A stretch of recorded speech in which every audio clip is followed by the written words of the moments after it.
Welcome to the Outthinker podcast. Each week, we talk with forward-looking strategists and innovators that are challenging the status quo, leading the future of business, and shaping our world. I'm your host, Kyan Krippendorf, founder of the Outthinker Strategy Network.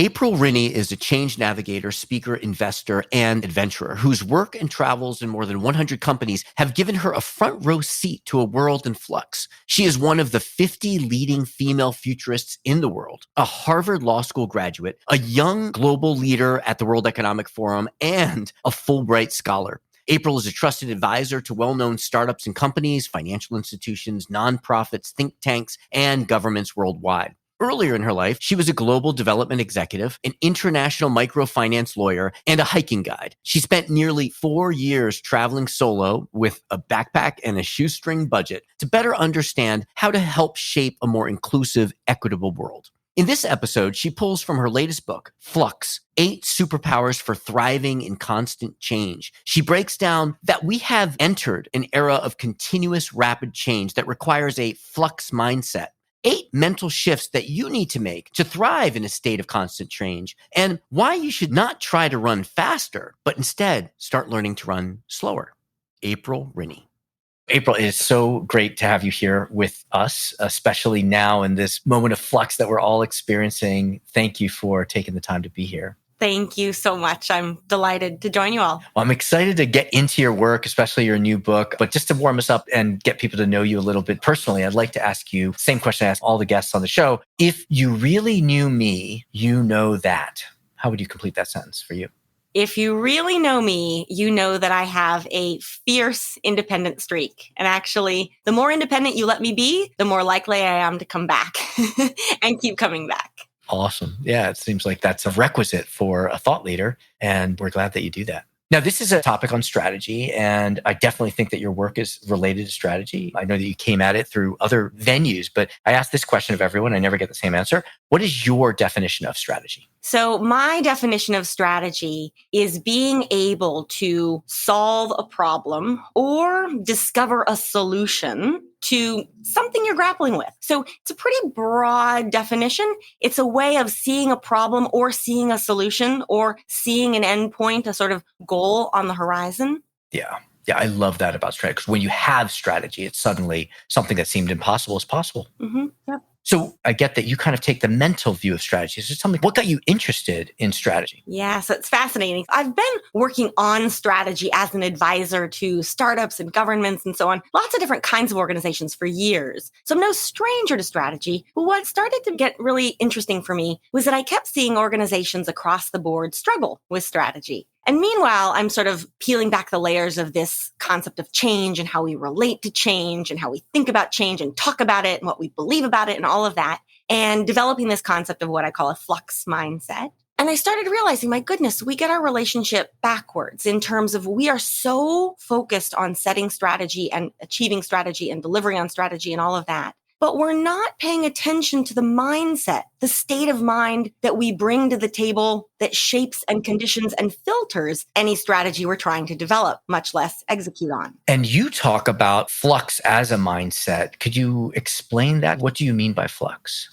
Flux, well, the word itself is super fun to riff on. So flux is both a noun and a verb. As a noun, it means continuous change. As a verb, it means to learn to become fluid. And I love that because on the one hand, the world is in flux and we all need to learn how to flux. And so the flux mindset is this state of mind. It is about our relationship to change. And I'll come back to that in a minute, but it builds on this concept of a growth mindset. And first, the notion of a mindset, that concept, it's a relatively recent phenomenon. We assume it's been there for a long time. It hasn't been. It's been there for a couple generations. But this state of mind and that our mindset can change as we grow and age and evolve. Many people are familiar with the concept of a growth mindset, which is primarily applied to children and how we learn. And a flux mindset sort of takes that one step further, if you will, because a growth mindset is how we learn that our minds can change as we grow, but it doesn't address what happens when the world changes?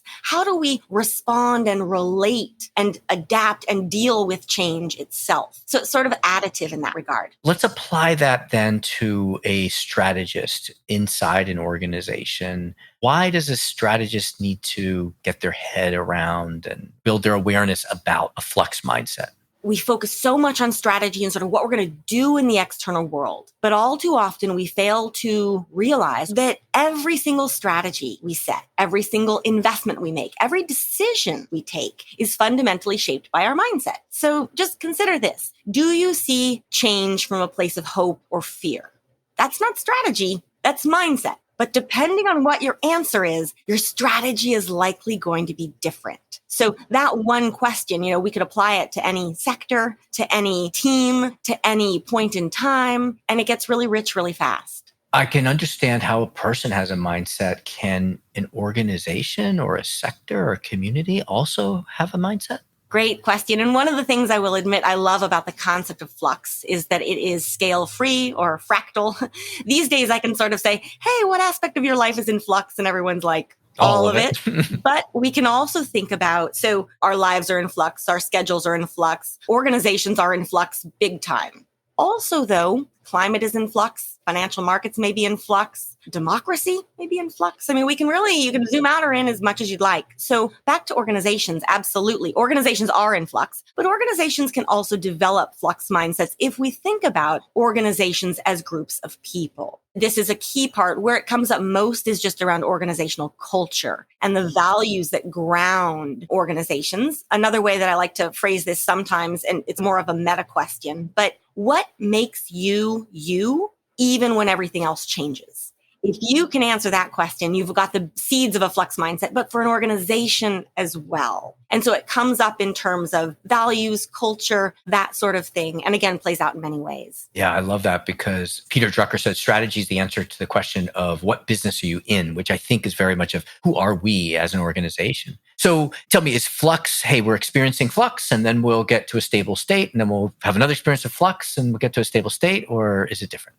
No, it's quite different, actually. I've been working on flux and this concept of flux mindset in the book and all that since long before the pandemic or 2020. This is not a book about one moment in time, 1 year, one change. This is about the fact that the future is more change, more uncertainty, more instability, more unpredictability, more flux.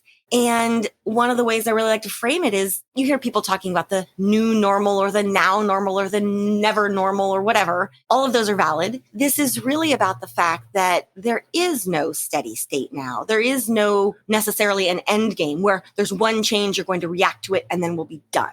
No. Chances are by the time you've responded to that one change, not only will something else have changed, but something about that very change you were navigating will have changed. So it's iterative and continuous. And as I like to say, it's a sort of future. We just need to buckle up for it. But as part of that, we need to really reshape our relationship to change. And therein lies the mindset. Got it. I definitely want to get into some of the specific things we can do to thrive in that state. It reminds me a lot of when I was in college. I studied mechanical engineering. First, we took a series of classes that were about statics and mechanics. And I thought I understood, how force equals mass times acceleration, all the rules, the coefficients. And then we took kinetics. And the rules all changed. And it felt very uncertain, like I was in an earthquake and the ground is shaking under me. And what I hear you saying is that is going to be a constant state. I love that you bring up the earth shaking. So much of this is about grounding and rooting and orienting, kind of like your compass for change, if you will. And when I say what makes you, you, even when everything else changes, I really mean that because it's the sort of thing that even if the ground beneath you shifts, you're still you. Why is that?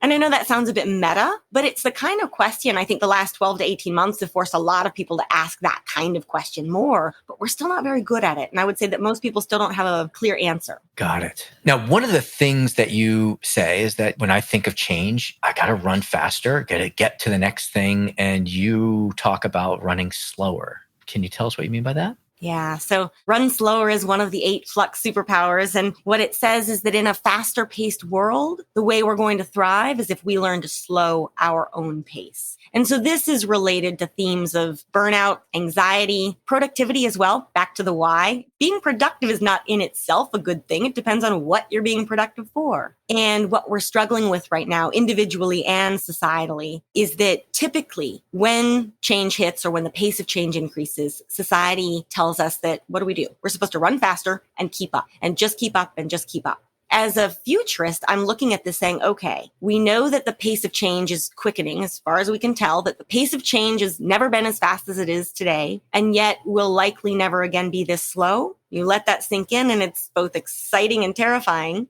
If we know that's the case and we know today that every day moving forward is going to be faster, faster, faster, faster, and then I'm told every day I need to run faster, faster, faster, faster. Candidly, that is not a life I wish to live, but it's not a life that's healthy for anyone or key, I think, for strategy and beyond. That is not how we make wise decisions. A fast decision is not a wise decision. That's also not how we actually see everything that's going on. When you're running so fast, I like to say at an extreme, we run the risk of running right past life itself. But in all of that, we miss a lot of things that we need to be paying attention to. And some of that, there's stuff that really, really matters. Yeah. It's like when you are late for an appointment and you're in your car, the tendency is like, let me step on the accelerator. But what I found is then I'm usually later because I take the wrong turn. Instead, I just want to be careful that I'm following my GPS. And that gets me there more quickly. What are some of the other 8 superpowers that we should be mindful of? Oh, it's funny asking which is my favorite. It's kind of like asking which is my favorite child kind of thing. And I know you didn't say that, but that's how it always feels of like, I know we can't cover them all. Maybe like what would someone start with? What would someone start with? Well, to start with,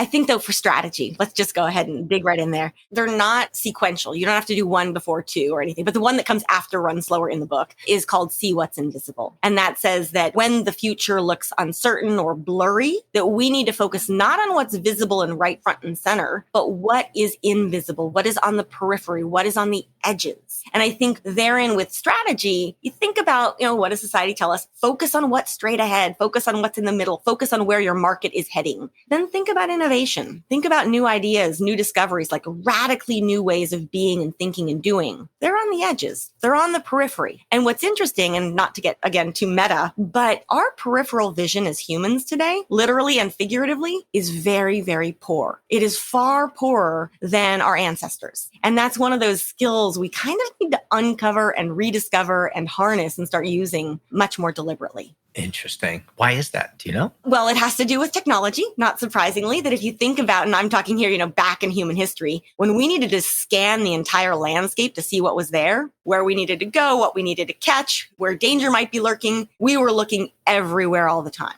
Now, what are we doing? We're looking at basically 4 by 6 inch pieces of metal, right? Our devices and whatnot. That's definitely been part of it. And it's documented by lots of research. I think too, what's interesting to me is just when we think about the info flow and how much we're trying to process at any point in time becomes overwhelming and you sort of want to focus on one point right in front of you. That's not helpful either. I mean, we're focused a lot on curiosity these days, I think. There's a lot of conversation about curiosity. But at the end of the day, our mental parameters are much more truncated. They're much more bounded in because there's, quote unquote, so much we have to do in so little time. Right. And I can see how that directly relates to strategy and sensing tangentially, exploring adjacencies, and not only the core. Exactly. And it's funny because this usually comes up in the context of another superpower, but I'll mention it here. Scenario planning. As a futurist, what kind of strategy are we trying to set? How many futures are we considering we may need to actually think about or set strategy for,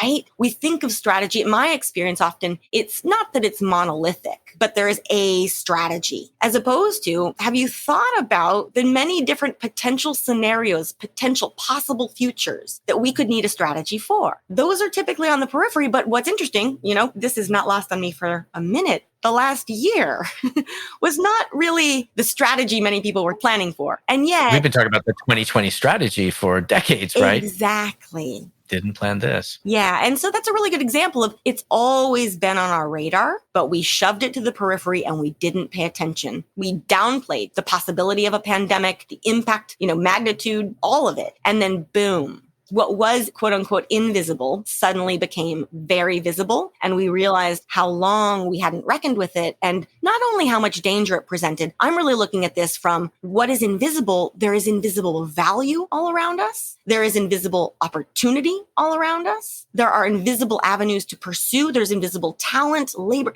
It's all around, but we've trained ourselves to see certain things and not see other things. And it gets really exciting when you start uncovering what you should have been seeing all along. And I could see how so many concepts in innovation, like jobs to be done, for example, are ways to try to get out of that kind of myopic definition of your industry by standard boundaries and look for the invisible.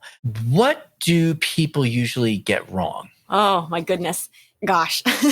Each of the 8 superpowers, I've been told, is counterintuitive. It's contrarian. It doesn't make sense. It's not what we were taught. And I feel like at the broadest level, what a lot of people get wrong, and I will show a little bit of bias and I'll be a bit contrarian right here, is that what society tells us we're supposed to do is actually what's best for us. That we take, I fear and I feel all too often, we take for granted, and it's what I tend to call a script. These are the narratives and stories and norms by which we live our lives. This is what we've been told is the promise of the world we'll get to live in, largely when we're young. And then we grow up and we're like, wow, this doesn't really align very much at all with the world I'm living in. And that's also one of the messages of Flux, which makes me really excited, is like we're in the midst. I think we're in the early stages of learning how to write a new script that's fit for a world in flux, that is not fit for a world that's top-down command and control. We can predict and control and, know the future. For strategy, this has a huge overlap and also huge implications. But that's one thing that just on the whole, and each person does it a little bit in their own or different way. We don't all get everything the world tells us wrong, so to speak. But there's an assumption that what we're taught is accurate, that it's the way the world is going to work out for us. And then we get really disgruntled and angry when it doesn't, as opposed to questioning, really peeling back the layers of the onion and questioning, does this align with what I'm seeing? Is what I'm being taught aligning with how the world is playing out? Yes, directly sensing and reaching your conclusions. So you talked about learning that. What's something that you wish you had learned earlier, or advice that you've gotten that's been particularly impactful that maybe you wish you had been given earlier? Oh man, this is a loaded question, but it's great. And I would say today, that each of the superpowers I have not landed on by chance. It has been hard work where I wish so many bits of advice I had been given earlier or really come to appreciate earlier. One though, and this might, I was thinking about this and it goes a little off field, so to speak, but I love it because I'm trying to bridge the business world also though with the world of self-awareness and mindfulness and philosophy and so forth. And the way I like to phrase it, I wish that somebody had taught me sooner to worry less about the worrying. And this has to do with, I think, human nature, and a certain amount of anxiety and fear is normal sometimes. But I've experienced a lot of just anxiety and fear in my life. I know a lot of others have, about stuff that is legit and a lot of stuff that isn't. And this whole notion of worry less about the worrying, if someone had taught me that sooner and I think modeled it for me sooner and encouraged me to do that sooner, as opposed to, again, our scripts and what we're told growing up about success and where you're going to find it and what to do, and that you should always be going after more. I'm a big fan of going after enough. All those sorts of things, but worry packs in at every level. And so that notion of worry less about the worrying, it doesn't say, don't worry. It doesn't say anxiety is bad or anything like that. It just says back to the accelerator, loosen up a little bit, let your foot off the accelerator from time to time, because not only does it take away from your own energy, it keeps that energy from being invested in positive ways. Folds in on itself, and this flux mindset, which I kind of think of as lucky people walk out of their house and they are expecting something wonderful and unexpected to happen. And so they're looking for it. And unlucky people are worried that something unexpected is going to happen. And so they stumble onto it anyway. If I may, real quick, the flux mindset, you just nailed it, because one of the ways I'll define it is the state of mind or the ability to see every change, whether it's good or bad, loved or hated, unwelcomed or unexpected, as an opportunity, as a means of growing and improving, even the hard stuff. It's not a threat, but to be able to harness those silver linings. So you've nailed it. I mean, it's right there. Love it. Well, I wish we had more time and we could cover the other 6 superpowers of the 8, but we're hitting the top of our time with you. Where can people find you? Certainly, we're going to encourage them to get your book, but where can people find you and connect with you and learn from you? Sure. So if you want to know more about Flux, the best website is fluxmindset.com. And there's a bit about me at aprilrinne.com as well. What I like to say is no one else has my name as far as I can tell. So I'm very easy to find online, but Flux Mindset for all things Flux. And I've tried to make a lot of the information just easily publicly available that you can take it straight from there and go with it yourself. Great. Well, very generous of you. Thanks for the work that you do. And I know it's having a big impact on individuals and organizations and societies. So thank you. Thank you so very much. Thank you to our guests. Thank you to our producers, Karina Reyes and Zach Ness, our editor, and the rest of the team. If you like what you heard, please follow, download, and subscribe. I'm your host, Kai-Han Krippendorf. Thank you for listening. We'll catch you next week with another episode of Outthinkers.